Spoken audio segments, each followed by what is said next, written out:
শিশু রামিসা ধর্ষণ ও হত্যা মামলার রায় রবিবার। স্ত্রী সহ সোহেল রানার মৃত্যুদণ্ড দাবি রাষ্ট্রপক্ষের, ন্যায় বিচার চায় আসামি পক্ষ। 6 নবজাতকের মৃত্যুতে আদ্দিন কর্তৃপক্ষ সহ ডাক্তার নার্সদের অবহেলা শনাক্ত, আইন অনুযায়ী ব্যবস্থার আশ্বাস স্বাস্থ্যমন্ত্রীর। বিদ্যুতের দাম বাড়ায় সামগ্রিক অর্থনীতিতে প্রভাবের শঙ্কা, সমালোচনার মুখে আবাসিকে 75 ইউনিট পর্যন্ত বাড়তি দাম প্রত্যাহার।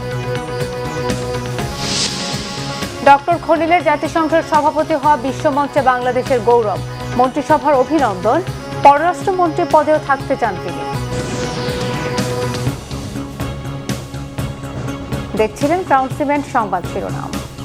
7 জুন রবিবার রামিসা হত্যা মামলার রায়ের দিন ধার্য করেছে আদালত, যার ফলে দেশের ইতিহাসে দ্রুততম সময়ের মধ্যে রায় ঘোষণার বিরল দৃষ্টান্ত স্থাপন হতে যাচ্ছে। বৃহস্পতিবার যুক্তিতর্কের শুনানি শেষে রায়ের দিন ঠিক করেন শিশু সহিংসতা দমন ট্রাইব্যুনালের বিচারক মাসরুর সালেকিন। এদিন আদালতে যুক্তি উপস্থাপন করে ঘাতক সোহেল রানা ও তার স্ত্রী স্বপ্না খাতুনের সর্বোচ্চ সাজার দাবি জানান রাষ্ট্রপক্ষ। তবে এই মামলায় ন্যায় বিচার চেয়েছে আসামি পক্ষের রাষ্ট্রনিযুক্ত আইনজীবী। ফজলে রাব্বির রিপোর্ট। রাজধানীর পল্লবীর শিশু রামিসা ধর্ষণ ও হত্যা মামলায় টানা চতুর্থ দিন বেলা 12:15টায় আদালতে তোলা হয় অভিযুক্ত 2 আসামি সোহেল রানা ও তার স্ত্রী স্বপ্না খাতুনকে। এদিন যুক্তিতর্কের শুরুতেই শুনানিতে ধর্ষণ ও হত্যার মতো গুরুতর অপরাধের সাক্ষ্য ও প্রমাণাদি উপস্থাপন করেন রাষ্ট্রপক্ষের আইনজীবী। পরে আলোচিত এই মামলার যুক্তিতর্ক শুনানি শেষে রবিবার রায়ের দিন ঠিক করে আদালত। মাননীয় ট্রাইব্যুনাল আমাদের উপস্থাপিত সকল সাক্ষীর সাক্ষ্যের নিরিখে তার স্বীয় বিবেচনায় যথোপযুক্ত শাস্তিমূলক বা শাস্তি প্রদান করে ন্যায় বিচারের স্বার্থে দৃষ্টান্তমূলক রায় প্রদান করবেন। এবং আমরা এও জানাচ্ছি মাননীয় ট্রাইব্যুনাল আগামী রবিবার এই মামলার রায় ঘোষণার তারিখ নির্ধারণ করেছেন ট্রাইব্যুনালের স্বীয় বিবেচনায়। আসামি সোহেল রানার দেয়া স্বীকারোক্তিমূলক জবানবন্দি ও সাক্ষীদের জবানবন্দিতে অভিযোগ প্রমাণিত হওয়ায় আসামিদের মৃত্যুদণ্ডের দাবিও জানায় রাষ্ট্রপক্ষ। যেহেতু আসামি মাপ চেয়েছে, কিন্তু আমরা আমাদের প্রসিকিউশন পক্ষে চেয়েছি সিভিয়ার পানিশমেন্ট। সিভিয়ার পানিশমেন্ট বলতে দুটো পানিশমেন্ট আছে আইন অনুযায়ী, একটা হলো মৃত্যুদণ্ড অথবা সশ্রম কারাদণ্ড। এই দুটোর মধ্যে আবার সিভিয়ার পানিশমেন্ট হলো মৃত্যুদণ্ড। আমরা সেটাকেই মিন করেছি মাননীয় ট্রাইব্যুনালে। এদিকে আদালতের যুক্তিতর্কের পর ন্যায় বিচারের আবেদন জানান আসামি পক্ষের আইনজীবী। যেহেতু এই আসামি নিজেই গতকালকে বিজ্ঞ আদালতে নিজেকে দোষী বলে আদালতের নিকট ক্ষমা প্রার্থনা করেছে, সেহেতু আমি বিজ্ঞ আদালতে বলেছি তার সাক্ষ্য এবং রাষ্ট্রপক্ষের সাক্ষ্য আমাদের যুক্তিতর্ক অনুযায়ী বিজ্ঞ আদালত ন্যায় বিচার যেন প্রদান করে।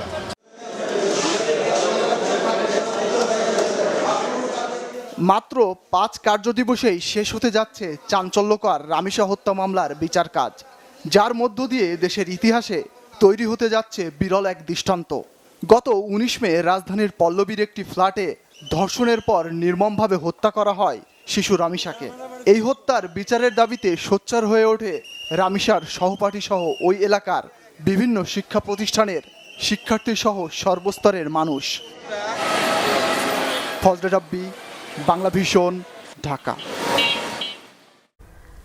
রাজধানীর মগবাজারের আদ্দিন ভবনটি হাসপাতালের জন্য উপযুক্ত নয়। দীর্ঘক্ষণ এসি বন্ধ থাকায় পোস্ট অপারেটিভ ওয়ার্ডে অক্সিজেন স্বল্পতা হয়। বন্ধ কক্ষে বায়ু চলাচল কম থাকায় শিশুদের টিকে থাকা কঠিন হয়ে পড়ে।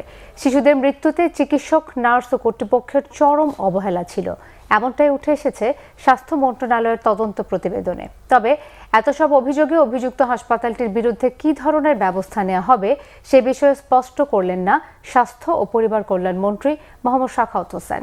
মহিবুল্লাহ মহিবের রিপোর্টে বিস্তারিত। রাজধানীর আদ্দিন হাসপাতালে 6 নবজাতকের মৃত্যুর পর নড়ে চড়ে বসে স্বাস্থ্য মন্ত্রণালয়। বিষয়টি খতিয়ে দেখতে 6 সদস্যের তদন্ত কমিটি করে সরকার। তদন্ত প্রতিবেদন নিয়ে বৃহস্পতিবার বিকেলে সচিবালয়ে সংবাদ সম্মেলনে কথা বলেন স্বাস্থ্য ও পরিবার কল্যাণ মন্ত্রী সরদার মোহাম্মদ সাখাওয়াত হোসেন। স্বাস্থ্যমন্ত্রী জানান, পোস্ট অপারেটিভ কেয়ারে চিকিৎসক না থাকা, ছোট কক্ষে দীর্ঘ সময় এসি বন্ধ রাখায় অক্সিজেন স্বল্পতা এবং প্রশাসনিক দায়িত্বে থাকা কর্মকর্তাদের দায়িত্ব অবহেলার কারণে 6 নবজাতকের মৃত্যুর ঘটনা ঘটেছে।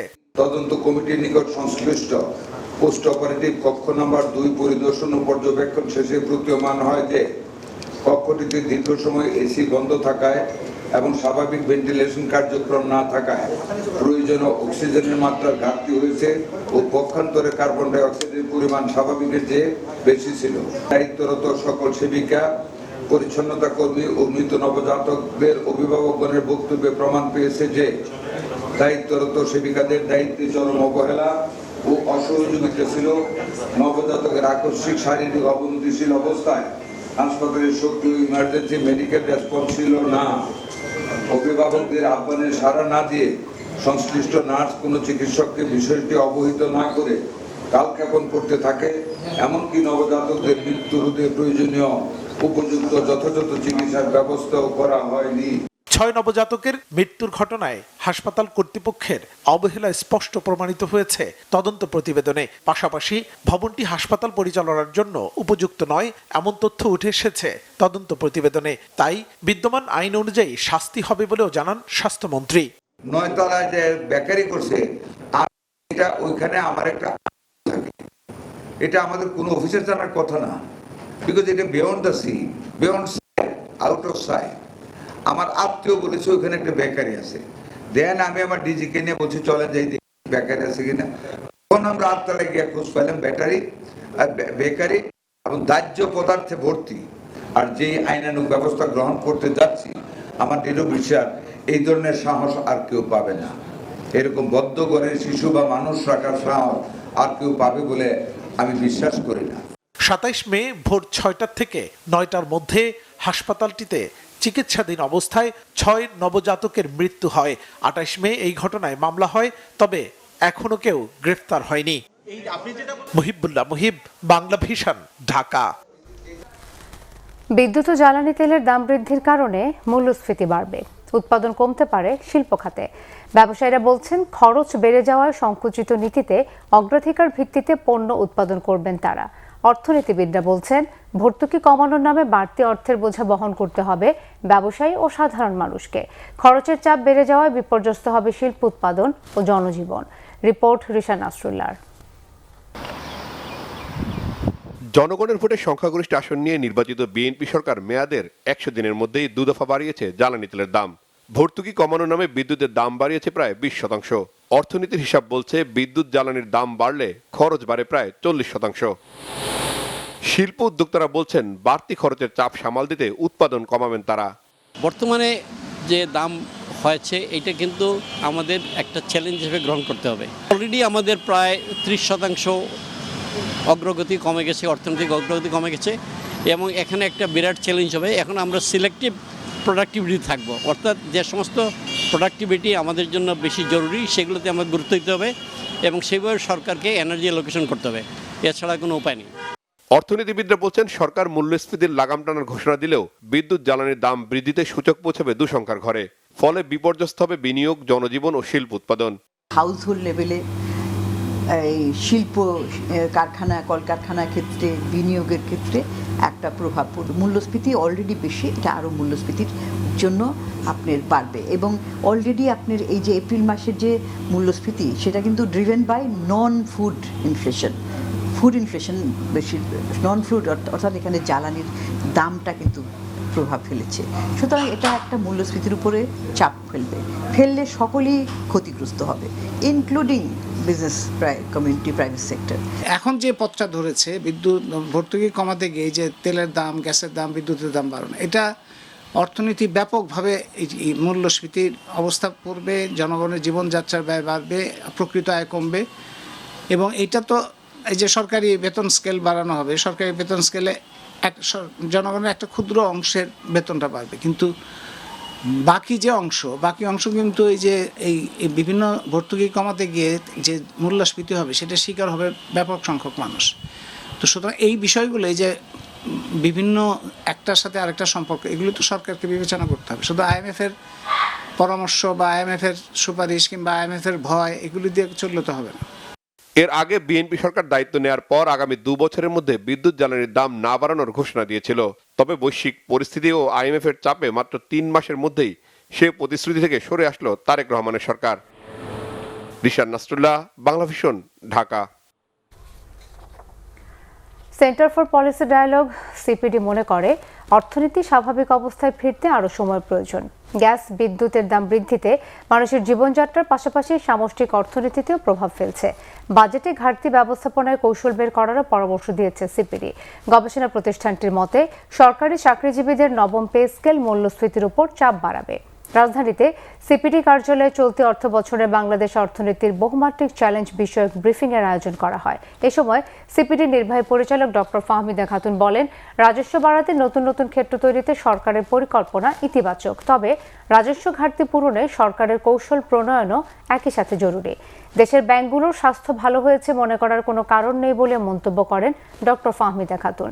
সিপিডি সম্মানীয় ফেলো ডক্টর মোস্তাফিজুর রহমান মনে করেন, নতুন করে ট্রাম্পের শুল্ক বসানোর ঘোষণা একেবারেই রাজনৈতিক। একদিনের মাথায় আবাসিক গ্রাহকদের 75 ইউনিট পর্যন্ত ব্যবহারকারীদের দাম বৃদ্ধির আদেশ প্রত্যাহার করেছে Bangladesh energy regulatory commission BRC. সরকারের বিদ্যুৎ বিভাগের অনুরোধে এই সিদ্ধান্ত নিয়েছে বিআরসি। এই সিদ্ধান্তের ফলে 50 ইউনিট পর্যন্ত লাইফলাইন গ্রাহকের বিদ্যুতের 4 টাকা 63 পয়সা এবং 75 ইউনিট পর্যন্ত 5 টাকা 26 পয়সা বহাল থাকবে। এর আগে বুধবার বিদ্যুতের দাম বৃদ্ধির আদেশে লাইফলাইন গ্রাহকদের প্রতি ইউনিট বিদ্যুতের দাম 5 টাকা 32 পয়সা এবং 75 ইউনিট পর্যন্ত ব্যবহারকারীদের জন্য 6 টাকা 18 পয়সা নির্ধারণ করেছিল বিআরসি। প্রান্তিক পর্যায়ে গ্রাহকদের দাম বৃদ্ধি করায় সরকারের ব্যাপক সমালোচনা করেন সাধারণ গ্রাহক ও অর্থনীতিবিদরা। সমালোচনার মুখে সিদ্ধান্ত প্রত্যাহারে বিআরসিকে অনুরোধ জানায় সরকারের বিদ্যুৎ বিভাগ। এরপরে দাম প্রত্যাহার করে নতুন নির্দেশনা জারি করে বিআরসি। জাতিসংঘ সাধারণ পরিষদের 81তম অধিবেশনের সভাপতি নির্বাচিত হওয়ায় পররাষ্ট্রমন্ত্রী ডক্টর খলিলুর রহমানকে অভিনন্দন জানিয়েছে মন্ত্রিসভা। বৃহস্পতিবার সচিবালয়ে মন্ত্রী পরিষদ বিভাগে জনপ্রশাসন সভাকক্ষে অনুষ্ঠিত মন্ত্রী পরিষদের সভায় এই অভিনন্দন জানানো হয়। এর আগে প্রধানমন্ত্রী তারেক রহমানের সভাপতিত্বে বৃহস্পতিবার সন্ধ্যা 7টায় মন্ত্রী পরিষদের সভা শুরু হয়। জাতিসংঘ সাধারণ পরিষদের 81তম অধিবেশনে সভাপতি নির্বাচিত হওয়া প্রসঙ্গে জানানো হয়, এই অর্জন বিশ্বমঞ্চে বাংলাদেশের ক্রমবর্ধমান গৌরব, কূটনৈতিক সক্ষমতা এবং বহুপাক্ষিক সম্পর্কের প্রতি আস্থার উজ্জ্বল দৃষ্টান্ত। সভায় মন্ত্রিসভার সদস্য ও সংশ্লিষ্ট সচিবরা উপস্থিত ছিলেন। এদিকে পররাষ্ট্রমন্ত্রী ডক্টর খলিলুর রহমান বলেছেন, জাতিসংঘ সাধারণ পরিষদের সভাপতি পদে নির্বাচিত হওয়া গণতন্ত্রের উত্তরণ। পররাষ্ট্রমন্ত্রী ও সভাপতি 2 পদে দায়িত্ব পালন করতে চান তিনি। বলেন, এ ধরনের নজিরও রয়েছে। রিপোর্ট করছেন ইমরুল কায়েস। সাইপ্রাসকে হারিয়ে জাতিসংঘের সাধারণ পরিষদের 81তম অধিবেশনের সভাপতি হয়েছেন পররাষ্ট্রমন্ত্রী ডক্টর খলিলুর রহমান। সরকারের 3 মাসের মাথায় এই বিজয়কে দেশের জন্য বড় কূটনৈতিক বিজয় হিসেবে দেখছেন বিশ্লেষকরা। পররাষ্ট্রমন্ত্রী খলিলুর রহমান বলেছেন, গণতন্ত্রের উত্তরণের জন্যই এই বড় বিজয় অর্জন সম্ভব হয়েছে। দেশে ফিরে মন্ত্রণালয়ে এক প্রতিক্রিয়ায় কথা বলেন তিনি। এই বিজয় আমাদের যে অভূতপূর্ব গণতান্ত্রিক উত্তরণ হয়েছে তার বিজয়। এই বিজয় আমাদের প্রিয় প্রধানমন্ত্রীর বিজয়, কারণ তিনি যদি এই সিদ্ধান্ত না নিতেন এবং দৃঢ়ভাবে এবং অবিচলভাবে বিরতিহীনভাবে আমাদেরকে সমর্থন না করতেন, তাহলে এই 10 বছরের রাস্তা 10 সপ্তাহে আমরা অতিক্রম করতে পারতাম না। জাতিসংঘ সাধারণ পরিষদের সভাপতির দায়িত্ব পালন করতে গিয়ে পররাষ্ট্রমন্ত্রীর পদ ছাড়তে হবে কিনা এমন প্রশ্নে তিনি বলেন, অতীতেও 2 দায়িত্ব পালনের নজির রয়েছে। চাকরি ছাড়বো কিনা, এটাই তো ছাড়বেন কিনা, ছুটি নেবো কিনা, ভাই এত ব্যস্ত হয় না, এর প্রেসিডেন্ট আছে।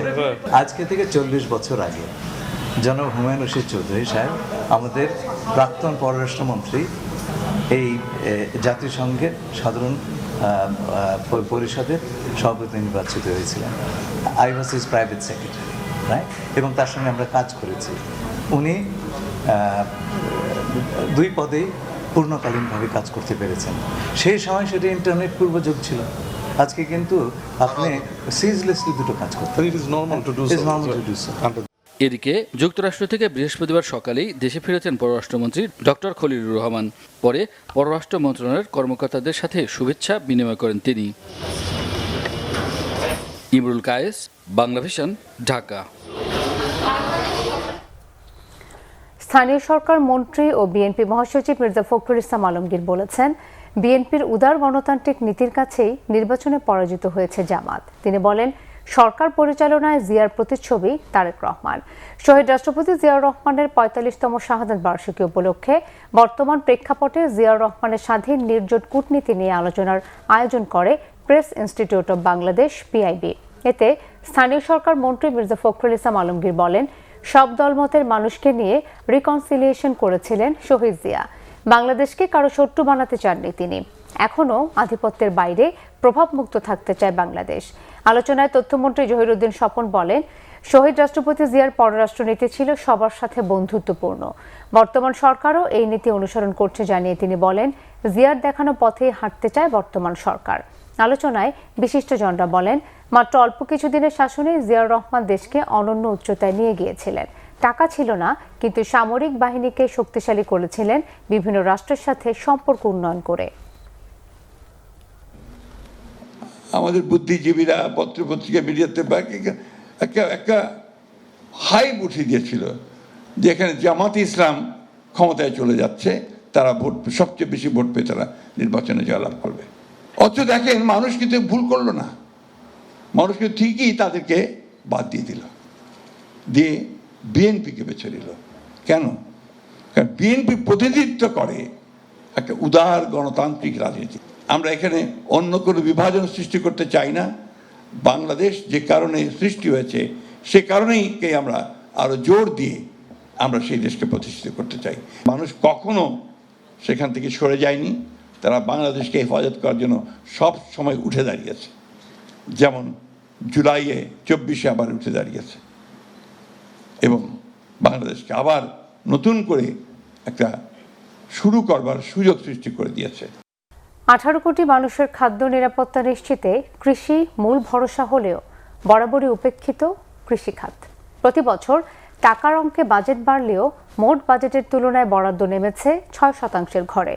সরকার এবার কৃষক কার্ড বিতরণ সহ খাতটির উন্নয়নে বিশেষ নজর দিলেও বিশেষজ্ঞরা বলছেন, টেকসই কৃষির জন্য জরুরি আধুনিক যন্ত্রপাতির ব্যবহার ও নতুন জাত উদ্ভাবন। কৃষি গবেষণাতেও দিতে হবে বাড়তি বিনিয়োগ। এজন্য কৃষিতে বাজেটের অন্তত 10% বরাদ্দ রাখার সুপারিশ বিশেষজ্ঞদের। জিয়াউল হক সবুজের রিপোর্ট। দেশের খাদ্য নিরাপত্তা নিশ্চিতের পাশাপাশি গ্রামীণ অর্থনীতিকে চাঙ্গা রাখতে কৃষির ভূমিকা অপরিসীম। কিন্তু প্রবৃদ্ধিতে 11% ভূমিকা রাখা এই খাতটি বরাবরই বাজেটে থেকেছে অবহেলিত। উচ্চ মূল্যস্ফীতি নিয়ন্ত্রণে সরকারের নজর এবার উৎপাদন সক্ষমতা বাড়ানোর দিকে। আর তাই নির্বাচনী প্রতিশ্রুতি বাস্তবায়নের অংশ হিসেবে কৃষি বাজেটের বরাদ্দ বাড়াচ্ছে সরকার। কৃষক কার্ডের জন্যও থাকছে প্রায় ১,৫০০ কোটি টাকার বরাদ্দ। খাদ্য নিরাপত্তা বিধান করার জন্য আমাদের কৃষিতে যে এখন আধুনিকায়ন হচ্ছে সেটা নিশ্চয়তা বিধান করতে হবে। কৃষির সাথে শিল্পের যে অগ্রপশ্চাৎ সংযোগ সেটাকে শক্তিশালী করতে হবে। কৃষির সাথে আমরা এখনো বৈশ্বিক বাজারকে ওইভাবে সম্পৃক্ত করতে পারিনি। আমি আমদানি করে আমি বিভিন্ন ধরনের ট্রাক্টর হারভেস্টার আনছি বৈশ্বিক দাম দিয়ে, কিন্তু আমি রপ্তানি করার সুযোগ দিতে পারছি না। কৃষিকে আমাকে অভ্যন্তরীণ দামের উপরে নির্ভর করতে হচ্ছে। এই জায়গাটা থেকে তো আমাদের বেরিয়ে আসতে হবে। বিশ্লেষকরা বলছেন, কৃষিতে বিনিয়োগ বা ভর্তুকি বাড়ালেই শুধু হবে না, জোর দিতে হবে কৃত্রিম বুদ্ধিমত্তা ভিত্তিক প্রযুক্তি ব্যবহারের উপর। এখন রিসার্চ তো অনেক অ্যাডভান্স, মলিকুলার রিসার্চ করে অনেক ভালো ভালো ভ্যারাইটি করা যায়, যে সব ভ্যারাইটিগুলো পানি সহনশীল হতে পারে, সল্ট সহনশীল হতে পারে, তাপ সহ্য করতে পারে। এরকম ভ্যারাইটি কিন্তু আমাদেরকে কুইক আনতে হবে। এমন একটা পদ্ধতিতে রিসার্চ করতে হবে, প্রাইভেট সেক্টরকে এনগেজ করতে হবে, পাবলিক সেক্টরকে এনগেজ করতে হবে, বাজেটে প্রভিশন করতে হবে যে থোক বরাদ্দ থাকলো প্রাইভেট সেক্টরের রিসার্চ ক্যাপাসিটি বাড়ানোর জন্য, সেটা নিয়ে প্রাইভেট সেক্টর কাজ করবে এবং তারা কিন্তু খুব ফ্রিকোয়েন্ট 3 থেকে 5 বছরের মধ্যে নতুন নতুন জাত উদ্ভাবন করবে এবং মাঠে এই সমস্ত জাত নিয়ে যাবে। খরা বা বন্যায় যাতে ফসল নষ্ট না হয় সেজন্য খাদ্য সংরক্ষণে জোর দেওয়ার পাশাপাশি ফলন দ্রুত ঘরে তোলার দিকে নজর দেওয়ার তাগিদ বিশেষজ্ঞদের। 30 থেকে 40% ফসল ওয়েস্টেজ হয়, এই ওয়েস্টেজ কমাতে হবে। আমাদের দেশে যে যন্ত্রপাতিগুলো আছে চাষ করার জন্য, ইরিগেশনের জন্য, তারপরে ধান লাগানোর জন্য, মাড়াই করার জন্য, আলু লাগানো তোলার জন্য, এরকম সর্বক্ষেত্রে এই যন্ত্রপাতিগুলো কিন্তু সাবসিডিতে কিন্তু সরবরাহ করতে হবে। তাহলে কী হবে, একদিকে কস্ট অফ প্রোডাকশন খামারের কমবে, আরেকদিকে এই যে আমাদের হাওড়ে যে ঝামেলাটা হলো, যদি আমাদের রেডি যন্ত্র থাকতো, 1000-2000 কম্বাইন হারভেস্টার থাকতো, তাহলে কিন্তু 1-2 দিনের মধ্যে কিন্তু ফসলটা কেটে তুলতে পারতো। মোট জনশক্তির প্রায় 40% কাজ করা কৃষি খাতের পরিকল্পিত উন্নয়নে গবেষণায় বরাদ্দ বাড়ানোর তাগিদ দেন বিশেষজ্ঞরা। জিয়াউল হক সবুজ, বাংলা ভিশন, ঢাকা। কিশোরগঞ্জের ভৈরবে ফুটবল খেলাকে কেন্দ্র করে দুদল গ্রামবাসীর সংঘর্ষে ভৈরব বাজার রেলওয়ে জংশন এলাকা রণক্ষেত্রে পরিণত হয়েছে। এতে ঢাকা চট্টগ্রাম, ঢাকা সিলেট ও ঢাকা কিশোরগঞ্জ রুটে ট্রেন চলাচল বন্ধ রয়েছে। পরিস্থিতি নিয়ন্ত্রণে পুলিশ, র্যাব ও সেনাবাহিনীর সদস্যদের মোতায়েন করা হয়েছে। সংঘর্ষে এখন পর্যন্ত 7 পুলিশ সহ আহতের সংখ্যা দাঁড়িয়েছে 20 জনে। বৃহস্পতিবার রাত 8:30টার দিকে 2 গ্রামে সংঘর্ষ শুরু হয়। পুলিশ ও স্থানীয়রা জানায়, ভৈরব শহরের পঞ্চবটি ও জগন্নাথপুর এলাকায় 15 দিন আগে ফুটবল খেলাকে কেন্দ্র করে বিরোধ হয়। তারই জেরে বৃহস্পতিবার বিকেলে ভৈরব স্টেশন প্ল্যাটফর্ম এলাকায় জগন্নাথপুর এলাকার সোহেল মিয়ার ছেলে লিয়ামকে মারধর করলে 2 গ্রামবাসীর মধ্যে সংঘর্ষ হয়। পুলিশ জানায়, ভৈরব স্টেশনের কাছাকাছি দৌলতকান্দি স্টেশন এলাকায় কিশোরগঞ্জগামী 11 সিন্ধুর, ভৈরব রেলওয়ে সেতু এলাকার ঢাকাগামী মহানগর এক্সপ্রেস, পার্বত এক্সপ্রেস সহ বিভিন্ন আন্তনগর ট্রেন আটকা পড়েছে। এতে চরম দুর্ভোগে পড়েছে এই রুটের কয়েকশো ট্রেন যাত্রী। সরকার জনগণের কাছে দেয়া কোনো ওয়াদাই রক্ষা করতে পারছে না বলে অভিযোগ করেছেন জামাতের সেক্রেটারি জেনারেল মিয়া গোলাম পরোয়ার। বিদ্যুৎ ও জ্বালানি তেলের মূল্যবৃদ্ধির প্রতিবাদে দেশব্যাপী ডাকা কর্মসূচির অংশ হিসেবে ঢাকায় বিক্ষোভ মিছিলের আগে সমাবেশে এই অভিযোগ তোলেন তিনি। জামাত সেক্রেটারি বলেন, দুর্নীতি, লুটপাট বন্ধ করতে না পারলেও জনগণের উপর চাপ বাড়িয়ে অর্থনীতি রক্ষার চেষ্টা করছে সরকার। অর্থনৈতিক খাতে ফ্যাসিবাদের দোসরদের পুনর্বাসন করা হচ্ছে বলে অভিযোগ করেন জামাত নেতারা। তারা বলেন, জনগণের জনজীবন স্বস্তিদায়ক করতে ব্যর্থ হয়েছে বর্তমান সরকার। প্রশাসনে দলীয়করণের কারণে আইনশৃঙ্খলা পরিস্থিতির অবনতি হয়েছে বলে অভিযোগ জামাত নেতাদের। জাতীয় নাগরিক পার্টি এনসিপিও দফায় দফায় বিদ্যুৎ ও জ্বালানি তেলের দাম বাড়ানোর প্রতিবাদে বিক্ষোভ মিছিল করেছে। বৃহস্পতিবার সন্ধ্যায় বাংলা মোটরে দলটির কেন্দ্রীয় কার্যালয়ের সামনে এই বিক্ষোভ মিছিল করে এনসিপি। এ সময় দলটির মুখ্য সমন্বয়ক নাসিরউদ্দিন পাটোয়ারি বলেন, সরকার জ্বালানি তেল ও বিদ্যুতের দাম বাড়ানোর মাধ্যমে বাংলাদেশকে অন্ধকারের দিকে ঠেলে দিচ্ছে। সরকারকে জনস্বার্থ বিরোধী জায়গা থেকে সরে আসার আহ্বান জানান তিনি। চলমান সংকট নিরসনে সকল দলের পরামর্শে সরকারকে উদ্যোগ নেওয়ার আহ্বান জানান এনসিপি নেতারা। পুঁজিবাজার নিয়ন্ত্রক সংস্থা বিএসএসির চেয়ারম্যান হিসেবে নিয়োগ পেয়েছেন মাসুদ খান। বহুজাতিক প্রতিষ্ঠান ইউনিলিভার কনজিউমার কেয়ার লিমিটেডের চেয়ারম্যান তিনি। একই দিন 3 কমিশনারকেও নিয়োগ দিয়েছে অর্থ মন্ত্রণালয়। দুপুরে অর্থ মন্ত্রণালয়ের আর্থিক প্রতিষ্ঠান বিভাগ থেকে মাসুদ খানকে চেয়ারম্যান হিসেবে নিয়োগ দেওয়ার প্রজ্ঞাপন জারি করা হয়। নিয়োগ পাওয়া নতুন 3 কমিশনার হলেন ঢাকা ব্যাংক সিকিউরিটিজের ব্যবস্থাপনা পরিচালক নাফিজ আল তারিক, সুপ্রিম কোর্টের আইনজীবী নাহিদ মাহতাব এবং আশা ইন্টারন্যাশনালের পরিচালক তানভীর হাবিব রহমান। এর আগে বৃহস্পতিবার সকালে পদত্যাগ করেন বিএসএসির চেয়ারম্যান খন্দকার রাশেদ মাকসুদ। এদিন সংস্থাটির 4 জন কমিশনারও পদ থেকে সরে দাঁড়ান। সংবাদ শেষ করব ক্রাউন 7 শিরোনামগুলো আরও একবার জানিয়ে। শিশু রামিসা ধর্ষণ ও হত্যা মামলার রায় রবিবার। স্ত্রী সহ সোহেল রানার মৃত্যুদণ্ড দাবি রাষ্ট্রপক্ষের, ন্যায় বিচার চায় আসামি পক্ষ।